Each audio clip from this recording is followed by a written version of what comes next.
Hello students, welcome back in our geography class. Today we are going to continue our sixth chapter, geomorphic processes. So students, our today's topic is withering. Withering is a action of element of weather and climate over the earth material.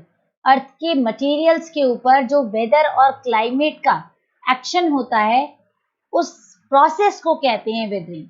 So there are a number of processes within withering which act either individually or together. तो बहुत सारे ऐसे process हैं जो withering में include होते हैं, जो या तो अकेले और या फिर किसी और process के साथ अर्थ के मटेरियल्स को इफेक्ट करती हैं in order to reduce them और टू फ्रेगमेंटल स्टेट. क्या करते हैं? अर्थ के मटेरियल्स को रिड्यूस करते हैं फ्रेगमेंटल स्टेट तक आने में. So let us define the word withering.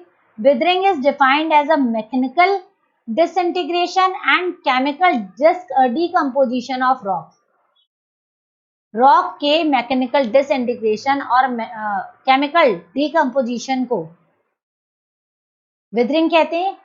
और विदरिंग जो है ये यानी कि मैकेनिकल डिसइंटीग्रेशन या फिर केमिकल डिकम्पोजिशन किसकी वजह से होता है? It is done through the various element of weather and climate और वेदर के डिफरेंट एलिमेंट्स की वजह से. सो एज वेरी लिटिल और no motion of materials take place in weathering. या तो बहुत कम मोशन होता है या फिर नो मोशन होता है, यानी कि विदरिंग अपने पर्टिकुलर प्लेस पर ही होता है. And it is an in situ और ऑन साइट प्रोसेस. अब क्योंकि या तो उसमें बिल्कुल लिटिल बिट मोशन होता है या फिर नहीं होता है मोशन, इस वजह से हम इस प्रोसेस को इन सीटू या फिर ऑन साइट प्रोसेस भी कहते हैं. So withering process are conditioned by many complex geological, climatical, topographic and vegetative factors. Withering का process जो है different condition पर होता है. बहुत सारी complex condition है हमारे अर्थ पर. Geological complex है, different तरीके के structure हैं, climate का variation है, polar areas में अलग climate, equatorial region में अलग, temperate, tropical region सब में अलग है. टोपोग्राफी भी, कहीं पर माउंटेन है, कहीं प्लेन है, राइट है, कहीं पेनिनसुलर एरिया है. सो जिस तरीके से डिफरेंशिएटिव ये सिस्टम है, विदरिंग का प्रोसेस भी उतना ही कॉम्प्लेक्स हो जाता है. Not only weathering process differ from climate to climate but also the depth of weathering mantle. तो इसका क्या मतलब है? विदरिंग का प्रोसेस क्लाइमेट टू क्लाइमेट तो डिफर होता ही है, यानी कि विदरिंग ठंडे क्लाइमेट में अलग और हॉटर क्लाइमेट में अलग तरीके का होता है. इवन इसका असर विदरिंग की डेप्थ पर भी पड़ता है कि मटेरियल कितनी गहराई तक विदर हो रहा है, कितनी गहराई तक डिसफ्रेगमेंट हो रहा है. So students, see climatic regimes and death of withering mantles adapted and modified from Stakov 1967. पहला हिस्सा फ्रेश रॉक, फिर ये प्रेसिपिटेशन के कारण disintegration, zone of little chemical alteration वाला जोन, ये वाला हिस्सा 1 to 2. फिर उसके बाद में zone of moderate to good chemical alteration, third तक वो वाला हिस्सा है जहां पर गुड ऑल्टरेशन होता है. फोर्थ में ये वाला हिस्सा जब क्ले मिनरल जोन बन जाता है. Fifth zone of dominance of oxides and aluminium, वो वाला हिस्सा. और sixth soil with oxides of iron and aluminium. ये डिफरेंट जो एरियाज हैं ये डिफरेंशिएट कर रहे हैं क्लाइमेटिक रिजाइम और डेप्थ ऑफ विदरिंग मेंटल्स को. Clear? Hope you guys understand. Now let's move. There are three major groups of withering and these three major groups of withering are chemical, physical and biological. Physical में हम लोग mechanical को भी add करते हैं.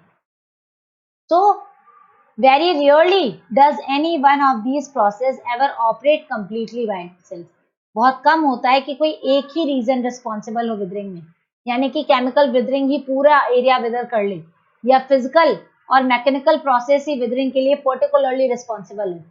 Normally ये जो withering का प्रोसेस होता है, या तो ये तीनों फैक्टर एक साथ काम करते हैं, या फिर कभी कभी ऐसा होता है कि कोई एक फैक्टर ही अप्लाई हो। वैसे तो किसी एक का डोमिनेंस पॉसिबल नहीं है। तो let us classify these 3 types of withering. Let's start with chemical withering process. नाम से पता चल रहा है ऐसा विदरिंग, ऐसा फ्रेगमेंटेशन का प्रोसेस जिसमें केमिकल रिएक्शन रिस्पॉन्सिबल हो।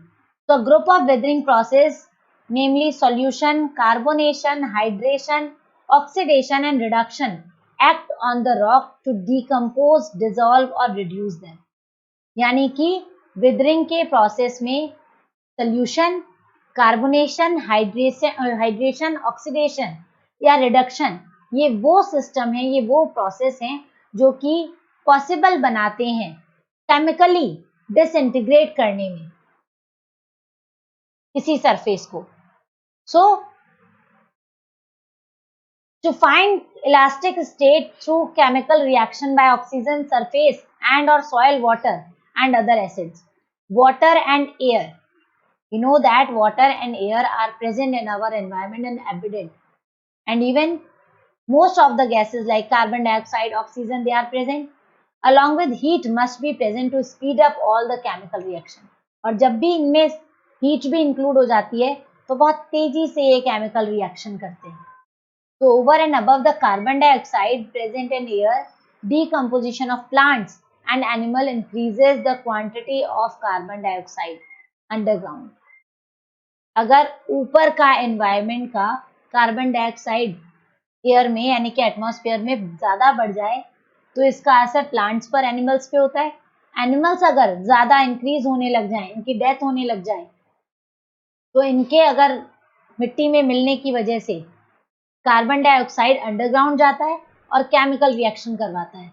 So these chemical reaction on various minerals are very much similar to the chemical reaction in laboratory.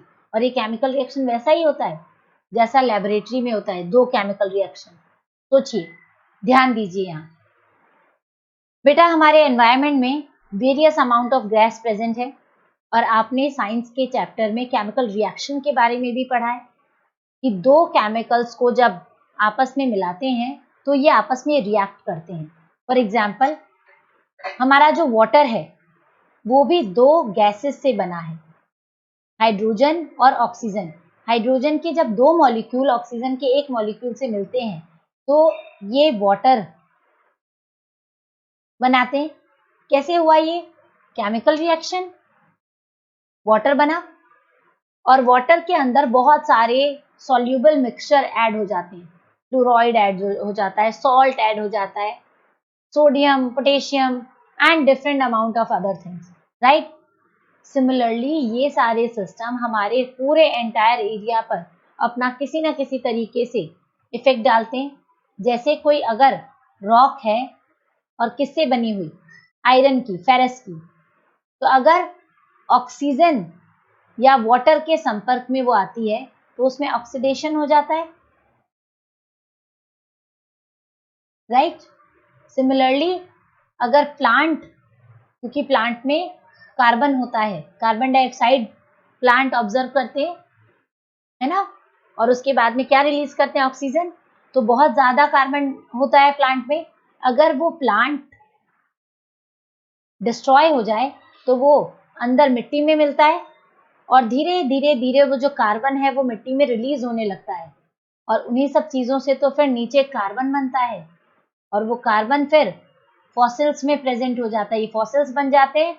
Fossils में क्या है? मेनली कार्बन है। और फॉसिल्स किससे बने हैं? ये जितने भी डेड एनिमल्स या फिर प्लांट्स हैं उनसे। Hope you guys understand, right? And this is all about the chemical reaction. Now let's move to the next topic, and the next topic is physical withering process. So physical or mechanical withering process depend on some applied forces. Physical या mechanical withering कुछ applied forces पर depend करता है। ये forces कुछ भी हो सकते हैं, like first gravitational force such as overburden pressure, load, shearing stress, etc. Second expansion forces due to temperature changes, crystal growth और एनिमल एक्टिविटी, और third process means water pressure control by the wetting and drying cycle. Discuss करेंगे अभी। So many of these forces are applied both at the surface and within different earth materials, leading to rock fractures. अभी जितने भी चीजें हैं यहाँ पर ये असर डालती हैं। देखो ग्रेविटेशनल फोर्स क्या होता है, एक तरीके का अट्रैक्टिंग फोर्स है जो हर चीज को अपनी तरफ अट्रैक्ट करता है, और जब ये हर चीज को अपनी तरफ अट्रैक्ट करता है तो धीरे धीरे चीजें एक्सेस हो जाती हैं और फिर उनका पड़ता है ओवरबर्डन, प्रेशर, और जब ये प्रेशर बहुत बढ़ जाता है तो ये डिसइंटीग्रेट करना शुरू कर देता है ना, स्ट्रेस ज्यादा इंक्रीज हो जाता है, और जब भी किसी चीज पर ज्यादा स्ट्रेस लगता है, ज्यादा लोड लगता है, तो फिर क्या होता है, स्ट्रेस आ जाता है, वो डिसइंटीग्रेट हो जाता है। दूसरा हमने क्या बताया, एक्सपेंशन फोर्स, किसकी वजह से फोर्स का एक्सपेंड होना, टेम्परेचर चेंजेस की वजह से, या फिर क्रिस्टल ग्रोथ की वजह से, या फिर एनिमल एक्टिविटी की वजह से। तो अगर इन वजहों से फोर्स में एक्सपेंशन हो जाए, फोर्स और बढ़ जाए, एनिमल एक्टिविटी किससे बढ़े या फिर किसी अदर तरीके से, या फिर टेम्परेचर की वजह से, तो भी डिसइंटीग्रेशन होता है। जैसे अगर लगातार किसी रॉक पर खूब गर्मी, तेज धूप पड़ रही है, तो धीरे धीरे वो डिसफ्रेगमेंट हो जाती है because of high temperature. Third हमने बात की वाटर प्रेशर की।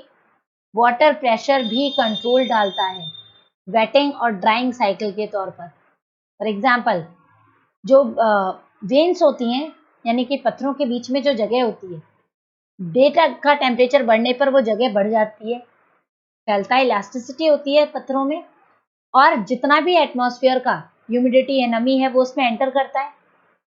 ठीक है, रात में वो पत्थर वापस सिकुड़ने लग जाते हैं। तो ये वापस सिकुड़ना, बंद होना, इसके प्रोसेस से होता क्या है, इसके प्रोसेस से अगेन डिसइंटीग्रेशन होता है। ठीक है, जो रॉक फ्रैक्चर्स होते हैं उनके अंदर नमी का जाना, चट्टान का खुलना, इलास्टिक होना, फिर वापस से सप्रेस होना, इस वाले सिस्टम से। तो most of the physical weathering process are caused, वैसे इन सब में भी अगर हम बात करें तो ज्यादातर फिजिकल विदरिंग किससे होती है, थर्मल एक्सपेंशन के कारण और या फिर प्रेशर रिलीज के कारण। And these process are small and slow but can cause great damage. हालांकि ये प्रोसेस बहुत ज्यादा दिखाई नहीं देता, लेकिन काफी स्लो प्रोसेस है, लेकिन बहुत ही ग्रेट डैमेज करता है, क्योंकि because of continued letting the rock suffer due to the repetition of contraction and expansion, क्योंकि इसमें लगातार एक कंटिन्यूटी चलती रहती है, रोज वाला काम। टेम्परेचर दिन के समय बढ़ा, रात के समय कम हो गया, फिर बढ़ा, फिर कम हो गया, तो टेम्परेचर का जो चेंज है, अचानक से डे टाइम का टेम्परेचर इंक्रीज और नाइट का डिक्रीज होना, ये काफी इफेक्ट डालता है। Hope you guys understand. Now let's move to the other process, means biological activity. Yes, biological withering is contribution to or removal of minerals and ions from the withering environment and physical changes due to the growth of movement of organism. ये withering किस वजह से होती है, growth या movement के कारण organisms की। हम सभी जानते हैं कि हमारे जो भी सॉइल एरिया है, वहां पर उस सॉइल में बहुत सारे ऑर्गेनिजम्स होते हैं, like earthworm, termites, rodents, etc. And they help in exposing the new surface to check to chemical attack and assist in the penetration of moisture and air. क्या करते हैं ऑर्गेनिजम्स वहां पे प्रेजेंट होके, ऑफ कोर्स ये surface को एक तरीके से रोटेट करते हैं, उनमें मॉइस्चर और एयर जाने के लिए स्पेस बनाते हैं, और जब सरफेस में स्पेस बन जाता है, मॉइस्चर जाने लगता है, तो of course next weathering apply होगी, यहाँ पर केमिकल विदरिंग हो सकती है। So human beings by disturbing vegetation, plucking and cultivating soils also help in mixing and creating new contacts between air, water and minerals, right? Even हम human जब at the time of cultivation plucking करते हैं, तो हम भी कहीं ना कहीं ऐसा ही सिस्टम ऑर्गेनाइज करते हैं, ऐसे ही एक कांटेक्ट बनवाते हैं वाटर का, मिनरल का और अर्थ मटेरियल का आपस में, डिकेइंग प्लांट, जो प्लांट खत्म हो जाते हैं, जो एनिमल डाई हो जाते हैं, ये भी ह्यूमिक और कार्बोनिक सिस्टम और अदर एसिड्स को रिलीज करते हैं, जिससे सॉल्युबिलिटी जो होती है एलिमेंट्स की वो बढ़ती है। प्लांट रूट्स एक्सर्ट, इवन जब प्लांट अगर पेड़ लगा होता है तो उसके रूट्स जैसे जैसे वो बढ़ते हैं वैसे वैसे ट्रिमेंडस अमाउंट में प्रेशर रिलीज करते हैं अर्थ की मटेरियल पर, और ये मैकेनिकली उस एरिया को तोड़ने में काम करता है ना, जो बाउंड होता है उसको वीक करता है। So these are some of the processes which related with weathering. Weathering इन 3 कारणों से होता है, फिजिकल जिसे हम मैकेनिकल भी कहते हैं, केमिकल और biological. Hope you guys understand the term well. Now in my next video I am going to explain about the special effects of withering. कि जब ये विदरिंग होती है तो इसका हम पर प्रभाव क्या पड़ता है, हम पर यानी कि हमारे जो भी हमने सरफेस एलिमेंट की बात की है वो किस तरीके से इफेक्टेड होते हैं, right? Till then have a nice day, take care.